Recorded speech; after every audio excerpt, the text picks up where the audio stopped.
बेटा 10वीं में आप लोगों को एक प्रश्न करना है।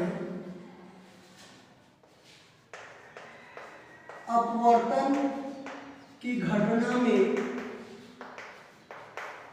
सिद्ध करो कि अपवर्तनांक बराबर वास्तविक गहराई बटा आभासी गहराई। बेटा अच्छा क्वेश्चन है, हो सकता है बुक में ना हो, लेकिन इसको प्रूफ करना आना चाहिए आप लोगों को। अपवर्तन मतलब बेटा आप लोग देखे हो कि तालाब गए नहाने, पानी साफ है तो तालाब का तल आपको दिखता है नीचे का तल तो आपको दिखाई देता है, तो ऐसे लगता है कि तालाब की गहराई ज़्यादा नहीं है, लेकिन जब आप तालाब या नदी में उतरते हो तो आपके अंदाज से ज़्यादा गहराई होती है। ये धोखा होता है, किसके कारण? अपवर्तन के कारण। वैसे ही आप लोगों की कोई मछली मान लो उतर रही है पानी में, तो आप लोगों को ऐसे लगता है कि वो थोड़ी गहराई में है, लेकिन जब आप हाथ डालोगे किसी वस्तु को पकड़ने के लिए आपका हाथ ज़्यादा गहराई तक चला जाता है। ये होता है। तो जब अपवर्तन की घटना होती है, प्रकाश विरल माध्यम से सघन माध्यम में जाता है, तो जितना आपको गहराई दिखता है बेटा, वास्तविक गहराई उससे ज़्यादा होती है। तो ये हमको प्रूफ करना है। प्रश्न भी आ सकता है आप लोगों को, या आभासी को आभासी लिख डाला है, आभासी गहराई क्वेश्चन लिख लिए। अब मैं एक चित्र बना रहा हूं बेटा। ये मान लीजिए कि तल है पानी का, ये वायु माध्यम है, और ये मान लीजिए कि जल है। ठीक है, यहां पे मान लीजिए कि बेटा मछली तैर रही है। ये मछली है, मान लीजिए कि ये सिंपल सी मछली बना दिया मैं, छोटी सी मैं मछली बना दिया, ये मछली है। तो ये मछली से मान लीजिए कि कोई प्रकाश किरण आ रही है। चूंकि पानी आपका सघन माध्यम है बेटा, तो प्रकाश किरण सघन से विरल में जा रही है तो अभिलंब से दूर हट रही है। और कोई प्रकाश किरण सीधे है, वो बगैर विचलन के निकल जाएगी। अब चूंकि आपका आंख ऐसा बना होता है कि प्रकाश किरण को आपका आंख सीधा ही महसूस करता है, तो यहाँ पे आपकी मछली दिखाई देगी कुछ ऊपर। तो ये मैंने ऊपर मछली को डॉटेड बना दिया। ठीक है, मछली को पी नाम दे देता हूँ, डॉटेड को पीडेस नाम दे देता हूँ बेटा। यहाँ पे पीडेस कर दिया, ये एमएन कर देता हूँ, ये ओ कर देता हूँ, इस पॉइंट को ओडेस कर देता हूँ। तो बेटा ये आपतित किरण है, तो ये आपतन कोण आई होगा, और ये अपवर्तन कोण आपका आर होगा। जब ये आई है तो एकांतर कोण के कारण ये भी आई होगा बेटा। जब ये आर है तो ये देखो ये समांतर लाइन है, तो ये समांतर लाइन बेटा ऐसा समांतर लाइन हो, और तो एक तरफ का कोण है वो बराबर होता है, जिसको संगत कोण बोलते हैं। तो ये लाइन सीधी है बेटा, एक तरफ का कोण बराबर होगा, तो ये वाला कोण आर होगा। ये चित्र बनानी है। ठीक है, मान लीजिए अब ये पानी है बेटा, ये पानी मैं बना दिया, ये जल है। डेस डेस डेस करके बढ़िया सा आप लोग जल भी बना लो। ये आपका चित्र बन गया। तो मछली आप लोगों को उथली दिखाई दे रही है, तो श्योर है ओडेस पी वास्तविक गहराई होगा और ओडेस पीडेस आभासी गहराई होगा। मछली आपको कुछ ऊपर दिखाई दे रही है। आपका प्रश्न बन सकता है बेटा, क्या कारण है कि तालाब का तल उथला दिखाई देता है? तो मछली के जगह ऐसे तालाब का तल बना देना, यहाँ पे डॉटेड तल बना देना, और ये चित्र चल जाएगा। ठीक है, क्लियर है आपका? तो अब हम मान लेते हैं, प्रूव करेंगे अपवर्तनांक बेटा। हो गया, माना ओडेस पी मछली की वास्तविक गहराई और ओडेस पीडेस मछली की आभासी गहराई है। आप यहाँ पे आंख भी बना सकते हो बेटा देखने के लिए मछली को। इस प्रकार से मैं आंख बना दिया, यहाँ से अपन देख रहे हैं। ठीक है। तो ओ डैश पी मछली की आभासी गहराई, ओ डैश पी डैश क्या आभासी गहराई है। हो गया बेटा। अब देखो कोण P O N, P O N दिख रहा है ना, पी ओ एन बराबर आई आपतन कोण, आपतन कोण दिख रहा है कि नहीं बेटा, कट थोड़ी रहा है, थोड़ा सा नहीं दिख रहा है, आपतन कोण, ठीक है बेटा। अब कोण एन ओ पी, इसको क्यू लिख देता हूं, N O Q, N O Q बराबर आर अपवर्तन कोण, कि बेटा प्रकाश किरण जल से आपकी तरफ आ रही है, ठीक है। कोण O dash P O, O dash P O देख लो, ओ डैश पी ओ बराबर क्या लिखा हूं आई, क्यों एकांतर। कोण O dash P dash O, O dash P dash O देख लो, O dash P dash O बराबर आर लिखा बेटा संगत कोण, आप लोगों को ज्यादा डिटेल नहीं देना है, इस बेस पे हम चित्र बनाए, ठीक है। तो अब मैं दो त्रिभुज को लूंगा और दोनों में मैं साइन आई साइन आर लगा दूंगा, ठीक है। तो अभी लेता हूं बेटा त्रिभुज ओ डैश पी ओ में, ओ डैश पी ओ में, तो ओ डैश पी ओ में कौन सा कोण बना है आई, तो साइन आई बराबर होगा, आप जानते हैं बेटा साइन बराबर होगा लंब बटा कर्ण, गणित में पढ़े होंगे। तो कोण हमेशा बनता है आधार और कर्ण के बीच में, तो ये आई बना है तो ये आधार हुआ, ये कर्ण हुआ, तो ये लंब होगा बेटा। तो लंब हुआ आपका साइन आई बराबर हुआ, साइन आई बराबर होगा बेटा लंब हुआ ओ डैश ओ बटा कर्ण हुआ ओपी, ठीक है। अब दूसरे त्रिभुज को लो बेटा, त्रिभुज किसमें O dash P dash O में, इसमें कौन साइन आर है बेटा, यही होगा लंब बटा कर्ण। तो देखिए लंब कौन है आप लोगों का, ये लंब है, नहीं कोण हमेशा बनता है आधार और कर्ण के बीच में, तो ये लंब हुआ ये कर्ण हुआ, तो लंब हुआ बेटा ओ डैश ओ और कर्ण हुआ ओपी डैश, ओपी डैश। ये हमने निकाल लिया आसानी से त्रिभुज को देख के कौन लंब है और कौन कर्ण है। अब हम स्नेल का नियम जानते हैं बेटा, माध्यम का अपवर्तनांक, तो मैं आ जाता हूं स्नेल के नियम से, ठीक है। देखो प्रकाश कहां से कहां जा रहा है बेटा, जल से वायु में, यानी कि W म्यू ए होगा बेटा, एक माध्यम से दूसरे माध्यम में, तो ये आता है आपका साइन आई बटा साइन आर होता है माध्यम का अपवर्तनांक बराबर आपतन कोण की जा और अपवर्तन कोण की जा के अनुपात को आप लोग माध्यम का अपवर्तनांक कहते हैं। मैं इसको मिटा देता हूं, बार बार उधर गड़बड़ हो रहा है, हो गया। तो अब मान रख देता हूं बेटा W म्यू ए बराबर साइन आई का मान है बेटा ओ डैश ओ बटा ओपी बटा साइन आर का मान है बेटा ओ डैश ओ बटा ओपी डैश। तो W म्यू ए बराबर हो जाएगा ओ डैश ओ बटा ओपी गुणा, ये उल्टा हो जाएगा ओपी डैश बटा ओ डैश ओ, ये कट गया, ठीक है।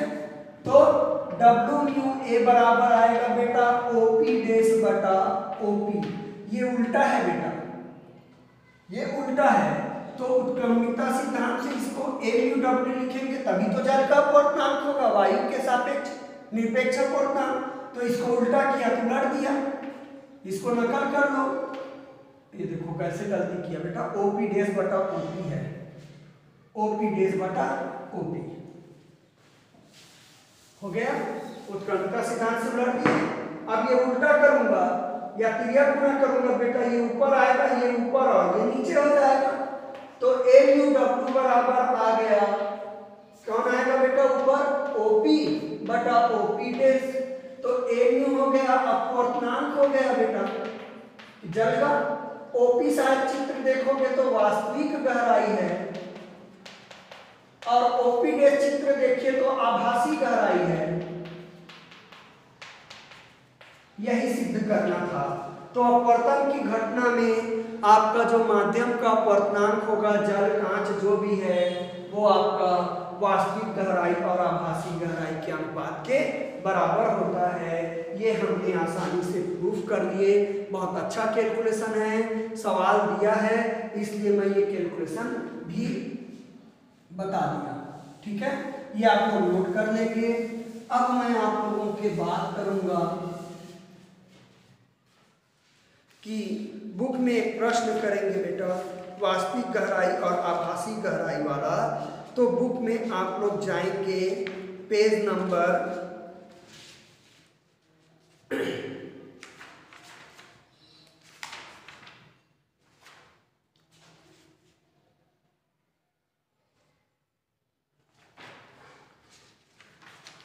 क्वेश्चन तो होना चाहिए बेटा 177 जो प्रश्न उत्तर दिया है उसका 19वां प्रश्न बेटा। प्रश्न उत्तर में जाएंगे अपना 19वां प्रश्न। क्या बोला है, एक मछली तालाब की सतह से 75 सेंटीमीटर गहराई पर प्रतीत होती है मतलब आभासी गहराई। तो सतह से उसकी वास्तविक गहराई बताइए, पानी का अपवर्तनांक दे दिया। तो दिया है, बना रहा हूं बेटा इसको, मछली की आभासी गहराई बराबर 75 है कि 70 है रे, 75 सेंटीमीटर। पानी का अपवर्तनांक बराबर दिया है बेटा 1.33, इसका मतलब 4/3 होता है, मैं बोला हूं, हो गया। अब आ जाओ फार्मूला, अपवर्तनांक बराबर होता है बेटा वास्तविक गहराई बटा क्या, आभासी गहराई। सूत्र मालूम है तो क्या दिक्कत है, बहुत आसान सवाल है। ठीक है, तो अपवर्तनांक है 4/3, वास्तविक गहराई नहीं पता और आभासी गहराई है 75। ठीक है, क्लियर। ऊपर को मिटा देता हूं बेटा ये, तो वास्तविक गहराई बराबर आएगा 4/3 का गुणा होगा 75 से, 3 एकम 3, 3 दूनी 6, 3 पंचे 15। तो ये आ गया 4 गुना 25, यानी कि 25 चौक 100 सेंटीमीटर आया बेटा। उत्तर लिख लेना। अतः वास्तविक गहराई 100 सेंटीमीटर है। उस सूत्र को प्रूव भी किए और आसानी से हम बना भी दिए सवाल। आपका अंक बस चेंज करेगा और कुछ भी आप लोगों का ज्ञात करने को दे सकता है आसानी से। ठीक है, मिटा दो इसको। अब आप लोग प्रश्न करेंगे बेटा, समतल दर्पण द्वारा प्रतिबिंब रचना के नियम लिखना है। समतल दर्पण द्वारा प्रतिबिंब रचना के नियम लिखिए। बुक में है कि नहीं पता नहीं। समतल दर्पण द्वारा प्रतिबिंब रचना के नियम लिखे। भैया प्रतिबिंब तो बनेगा, कैसे बनाएंगे, ये नियम आप लोगों को लिखना है। समतल दर्पण में क्या होगा, परावर्तन की अपवर्तन, परावर्तन होगा। तो परावर्तन द्वारा कैसे प्रतिबिंब बनता है उसको देखेंगे। ठीक है बेटा। बेटा समतल दर्पण में जो वस्तु का प्रतिबिंब बनता है, चाहे वस्तु कहीं भी हो, वो हमेशा सीधा आभासी, मतलब जितना गहराई रहेगा उससे पहले दिखता है और बराबर बनता है, बड़ा छोटा नहीं बनता। तो पहला नियम रहता है समतल दर्पण में बना प्रतिबिंब हमेशा सीधा, आभासी और वस्तु के बराबर होता है। कोई बड़ा छोटा नहीं आता बेटा, वो आपको बड़ा छोटा आभासी दिखता है, लेकिन एक्चुअल में जब आप करेंगे तो वस्तु के बराबर होगा आप लोगों का। ठीक है,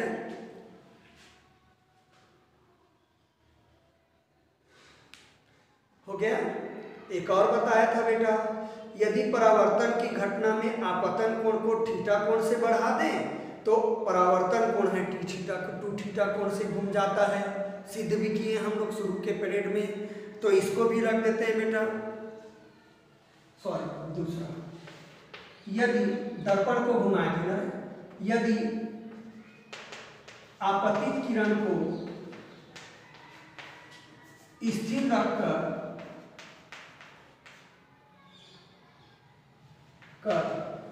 दर्पण को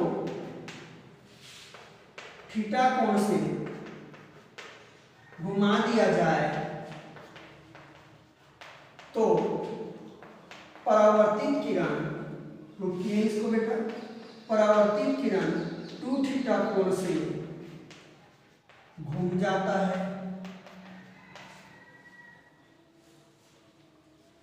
हो गया 2 नियम। तीसरा नियम बहुत इंपॉर्टेंट है,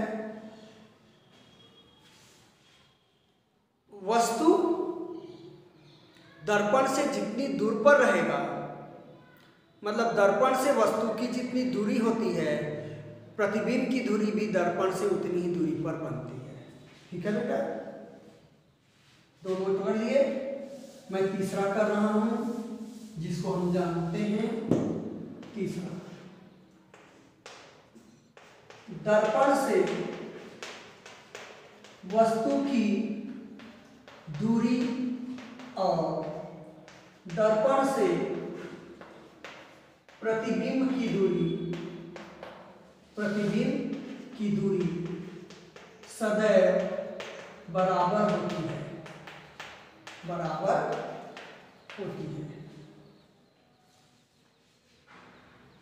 ठीक है। एक और लिख सकते हो बेटा, आपतन कोण और परावर्तन कोण हमेशा बराबर होते हैं। आपतन कोण और परावर्तन कोण सदैव बराबर होते हैं।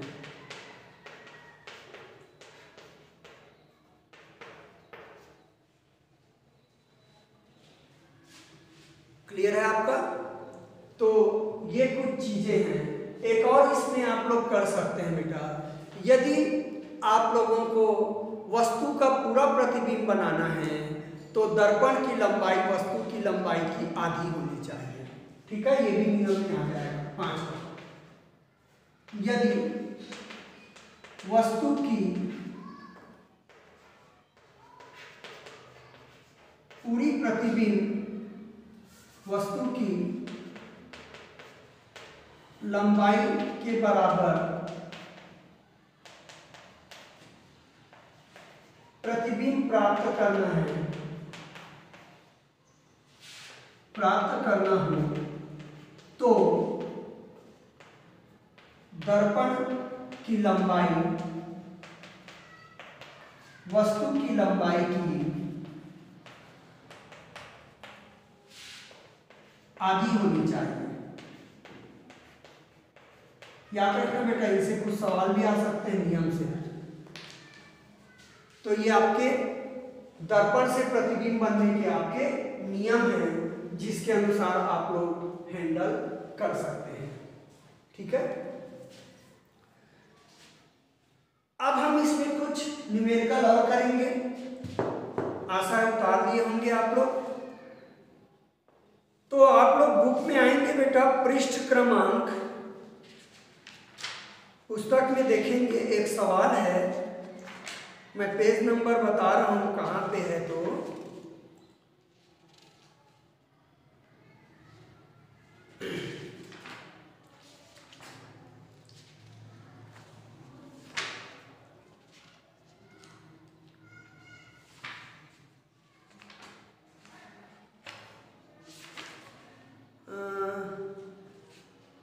पुस्तक में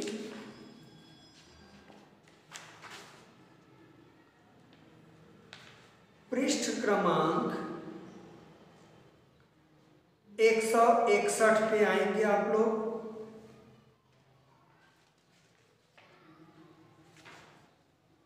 161 में प्रश्न 2 है नीचे, उसको बनाना है। तो प्रश्न 2 है, आप लोग बुक से देख के लिखेंगे बेटा, मुझे कोई मतलब नहीं है, मैं यहाँ पे हल करूँगा। परावर्तन के नियम से रिलेटेड आपके सवाल हैं। प्रश्न है, यदि कोई वस्तु समतल दर्पण से 30 सेंटीमीटर की दूरी पर है, तब समतल द्वारा बनने वाले प्रतिबिंब की वस्तु से कुल दूरी ज्ञात करना है। तो दिया है, क्या दिया है बेटा, प्रश्न 2 है ना, पेज नंबर 161 पे दिया है, दर्पण से वस्तु की दूरी 30 सेंटीमीटर, 30 सेंटीमीटर। हम जानते हैं कि दर्पण से वस्तु की दूरी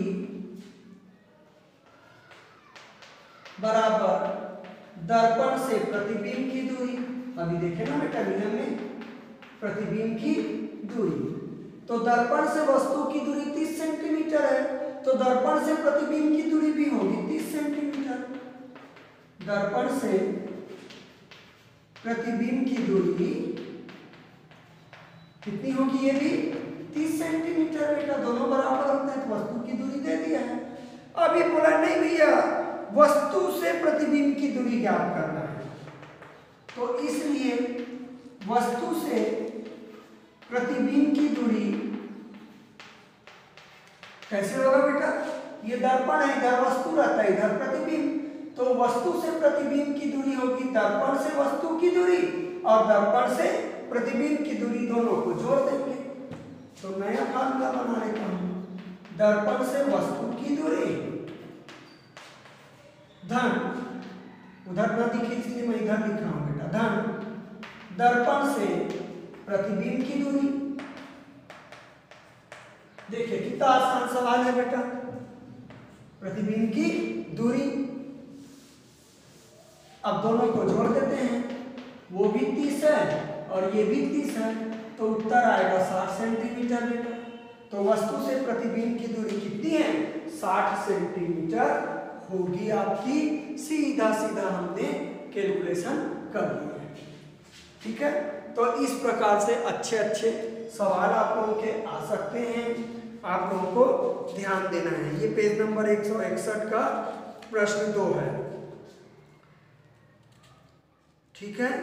वैसे आप लोग आइए पेज नंबर 164 पे, प्रश्न 3 है, मिटा दूं बेटा, पेज नंबर 164 पे प्रश्न 3 है।